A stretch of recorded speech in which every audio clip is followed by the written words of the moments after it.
Cette rencontre promet d'être un moment fort de dialogue et de collaboration pour l'avenir de notre pays. Chers camarades, nous vous invitons à s'engager, à soutenir l'œuvre du président Denis Sassou Nguesso.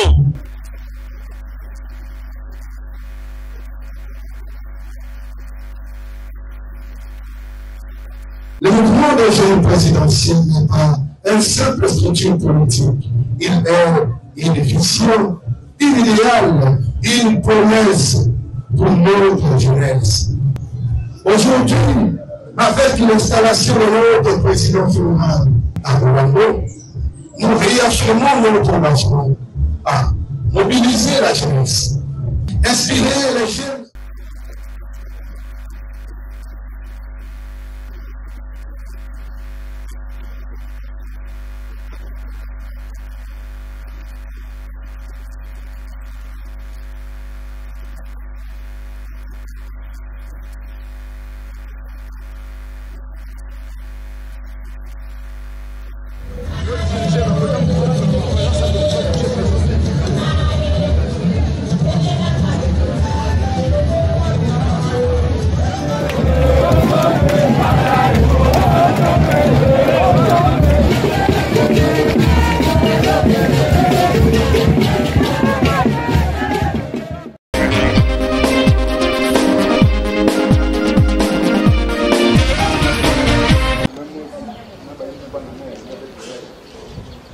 Après la naissance de son premier enfant, le couple Berry Condé a vu s'élargir le mardi 18 février 2025 l'effectif de son foyer avec la naissance à l'hôpital de référence de Dolisie des triplés de sexe masculin. Une naissance des triplés qui pose des difficultés socio-financières aux parents démunis et sans emploi. D'où le SES qui lance aux personnes de bonne foi. J'avais fait l'échographie, les triplés. On m'avait dit qu'il faut que je mette au monde dans un grand hôpital. Hier, je suis venue ici, je sentais les douleurs. J'ai mis au monde les triplés. Trois garçons. Donc vraiment, j'ai besoin de l'aide parce que je suis encore gamine. Je suis encore une élève. Avec 3 enfants, ça ne peut pas marcher vraiment. Toutes les autorités, j'ai besoin de votre aide. Que ce soit Madame la Présidente, vraiment, pardon, excusez-moi. Mon mari aussi n'a pas un travail stable pour soutenir ses enfants. Donc, vraiment, si vous pouvez m'aider avec ses enfants, ça me ferait du bien. Dieu va vous bénir. 22 ans révolus, Saïra Mbéry compte désormais à son actif 4 enfants de sexe masculin. Une réjouissance pour le couple et la famille. Pour tout contact, ce couple est joignable au 05 365 77 10.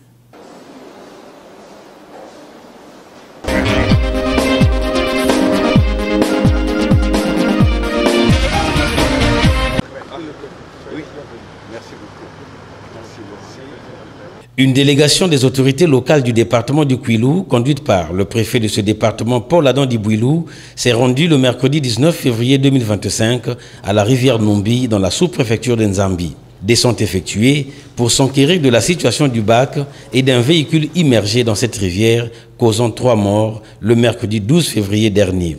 Ici, les experts de Petrodive, partenaires sollicités pour l'extraction du bac et du véhicule immergé, sont à pied d'œuvre. Mais le travail est difficile dans sa procédure. Quoi qu'il en soit, les résultats seront satisfaisants à en croire les propos du chef des opérations. Entre-temps, le préfet Paul Adam Dibouilou a convoqué séance tenante une réunion à laquelle ont pris part le président du conseil départemental du Kwilu, les parlementaires, le sous-préfet et la force publique. Nous remercions tous ceux qui ont œuvré, n'est-ce pas, pour sortir les corps des gens qui étaient naufragés, pour ressortir les colis qui étaient enfouis dans l'eau, ensuite pour convoyer les corps inanimés à la morgue de Pointe-Noire. Nous les remercions. Et maintenant, il fallait trouver d'autres solutions. Lesquelles? Le bac est naufragé, il y a un véhicule qui est sur le bac. Alors, comment faire, n'est-ce pas, pour sortir ces engins-là? C'est une problématique. Mais la plus grande problématique, c'est le fait que les populations qui sont de l'autre rive sont véritablement coupées du reste de la République. Ces populations, vous voyez, au jour le jour, sont en train d'être affamées parce qu'il n'y a plus d'approvisionnement. Vous voyez, ce bac était un relais indispensable et inconditionnel. En Zambie, de l'autre côté, de la rive droite de la Nombi, les populations peinent à s'alimenter. Le préfet appelle à l'aide gouvernementale car l'urgence y est. Nous-mêmes déjà, on allons lancer un cri de cœur à travers les donateurs potentiels qui pourront nous aider à avoir des vivres au niveau du Kwilu et de Pointe-Noire, le département voisin, et nous reviendrons ici pour les donner gracieusement aux populations. Depuis fort longtemps, il y a eu des investissements qui ont été réalisés, des gens qui ont touché de l'argent, pour tout le dire, pour refaire un bac neuf. Il y a des années, ces gens-là n'ont rien réalisé.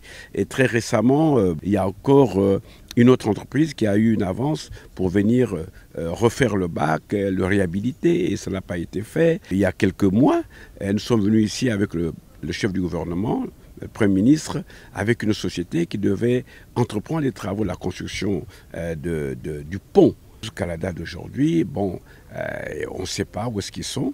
Est-ce qu'ils vont revenir immédiatement ou pas du tout? Mais nous sommes ici dans le cri de cœur. Une sollicitude au niveau du gouvernement, qu'on revienne ici avec le gouvernement et les ministères concernés pour repenser la question du bac. Parce que celui qui est enfoui dans l'eau, on peut dire qu'il est obsolète et ne pourra plus être en état de marche. Les populations de Nzambi, habitant à proximité d'une réserve naturelle, méritent d'être soutenues. Déjà, le parc de Konkwati-Doli a accepté de mettre une embarcation 2 fois dans la semaine pour permettre la circulation des personnes et des biens.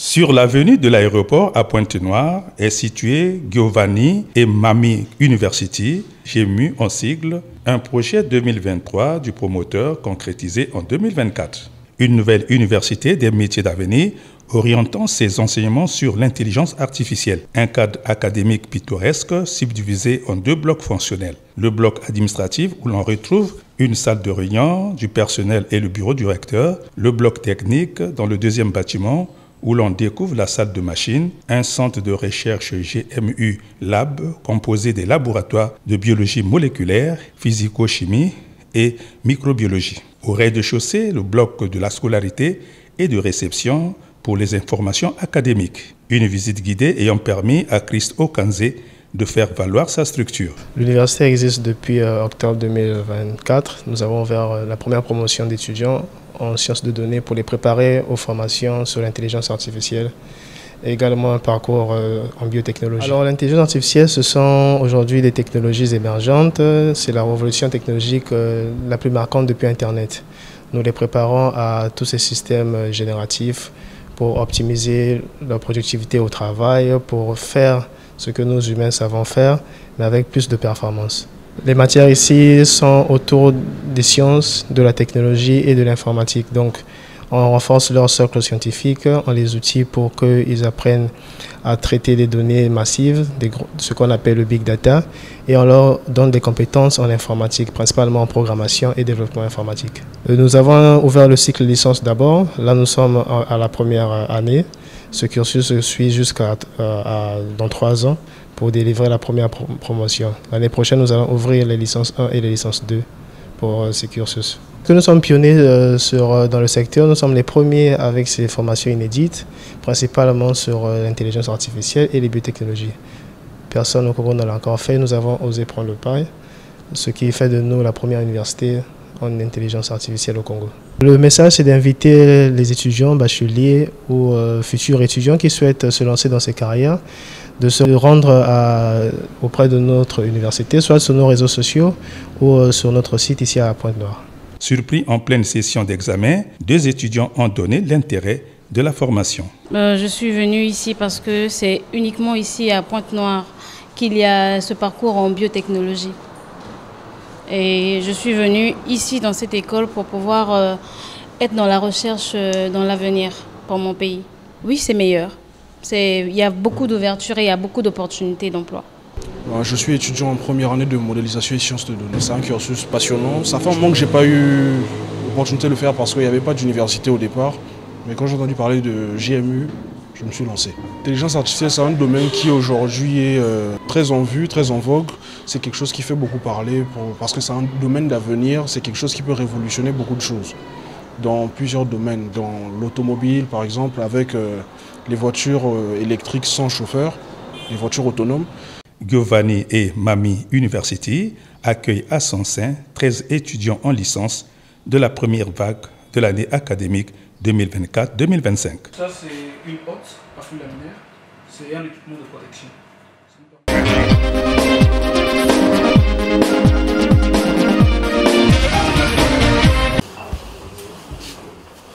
Dean Elvis Okomitalisan, coordonnateur national de la génération auto-entrepreneur GAE, en sigle, de concert avec l'incubateur Yecolab, a visité ce mardi 18 février 2025 la deuxième cohorte de porteurs de projets en fin de formation à Pointe-Noire. Une visite lui permettant de réfléchir sur le modèle économique de sélection des 75 personnes porteurs de projets. Des retrouvailles en salle, soutenues par un exposé sur la présentation d'un tableau exhaustif des activités annuelles d'installation d'un entrepreneur. Exposé ayant suscité un échange avec l'auditoire pour la compréhension de la gestion du temps et des priorités avant d'entreprendre un projet. Édifiant les candidats retenus à la sélection de la deuxième cohorte, le coordonnateur s'est ainsi expliqué. Même quand demain vous serez des chefs d'entreprise, vous allez évoluer dans un monde concurrentiel. Rien ne vous sera donné. Il faut faire beaucoup d'efforts. Mais ce n'est pas parce que tu as fait l'effort aujourd'hui que tu penses que tu as fini. Non, il faut persister dans l'effort. Chaque soir, quand tu vas rentrer à la maison, tu es le seul à savoir quelles sont tes difficultés. Mais ça ne fait que commencer, mais parce qu'une vie de chef d'entreprise, c'est une vie difficile. C'est pour ça que les gens préfèrent le confort du salaire, du salariat. La vie que vous avez choisie, d'être des auto-entrepreneurs, est une vie de sacrifice. Je suis très content que vous soyez là. Nous sommes en train de chercher un modèle économique qui puisse faire que nous puissions accompagner vos projets. On ne financera pas tout le monde, ce n'est pas vrai. Mais les meilleurs d'entre vous seront financés. Mais il faut trouver maintenant comment les accompagner. On a eu beaucoup de financements comme ça. Mais quand on a donné l'argent à des jeunes brillants, souvent, dès qu'ils sortent, il y a des magasins ici de costumes, il va chercher déjà des costumes, alors que ce n'était pas dans son business plan. Nous sommes en train de trouver, nous devons trouver un modèle d'accompagnement sur 2, 3, 4, 5 ans, des projets que nous allons lancer. Une fin de visite conviviale, annonçant la seconde dans un mois par l'audition du jury des candidats présentant le meilleur projet GAE.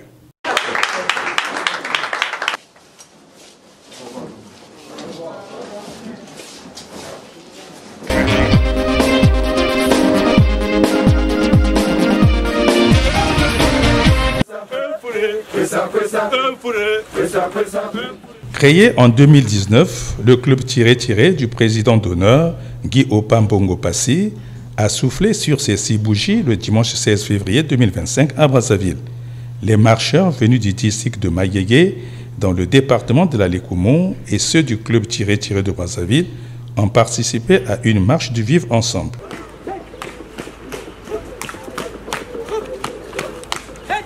Une marche partie du viaduc de Bakongo vers la case des Gaules, avec pour point de chute le rond-point du ministère de la Défense, passant par le pont du 15 août 1960. Dans une ambiance tirée, les marcheurs ont atteint le record des festivités du 6e anniversaire. Une marche de santé que restitue le président d'honneur. Nous célébrions ce 6e anniversaire sans pourtant, n'est-ce pas, associer nos amis qui sont très actifs comme nous dans le district de Mayeye, département de la Lécoumont. Je vais vous rappeler que après avoir créé Tiré ici en 2019, en 2023, nous sommes déportés à Mayeye. Nous avons, n'est-ce pas, mis en place le club Tiré du district de Mayeye, ici représenté par le président, les autres membres du bureau et la masque derrière moi. Donc la vision que nous avons, n'est-ce pas, c'est un club qui est appelé à être représentée dans tout le pays. Parce qu'il s'agit de la jeunesse. Je dois vous rappeler qu'il y a une année, le chef de l'État, son Excellence Denis Sassou Nguesso, a honoré, si vous voulez, n'est-ce pas, la jeunesse, en décrétant, n'est-ce pas, l'année 2024 et désormais jusqu'à 2026 comme étant l'année de la jeunesse. Mais la jeunesse, c'est quoi? C'est pas faire des discours seulement. C'est pas s'asseoir, faire des séminaires, ainsi de suite. Ça ne s'arrête pas là. C'est aussi, n'est-ce pas, essayer de faire l'encadrement partout où vous vous trouvez. Chacun essaie, n'est-ce pas, de faire son pas pour l'encadrement de cette jeunesse. Parce qu'aujourd'hui, on parle des déviances, n'est-ce pas, morales. On parle des koulouna, on parle des bébés noirs. Mais nous, les parents, nous, les cadres, nous avons l'obligation, à côté, n'est-ce pas, de ce que doit faire l'État, nous avons l'obligation, n'est-ce pas, d'assurer un encadrement. Mais ça commence par des petites choses. Promouvoir le vivre ensemble. Aujourd'hui, n'est-ce pas, nous avons l'ambition. Nous allons à Pointe-Noire, dans le fleuve des laits, habiller, parce que le club est déjà monté. Mais il nous manque, n'est-ce pas, la logistique pour habiller le club tiré de Pointe-Noire. Au même moment, nous avons, n'est-ce pas, également l'antenne tirée de Sibiti qui est déjà mise en place. Il ne manque que la logistique, l'équipement. Donc, avec le temps, nous allons retrouver à Oyo. Nous avons Kinkala qui avait déjà été préparé également, à côté là, Kinkala dans le pôle. Il y a déjà, n'est-ce pas, des marcheurs qui sont prêts, n'est-ce pas, à aller dans notre vision de rassembler la jeunesse autour des valeurs de paix, d'unité, de cohésion sociale. C'est bon, tirez.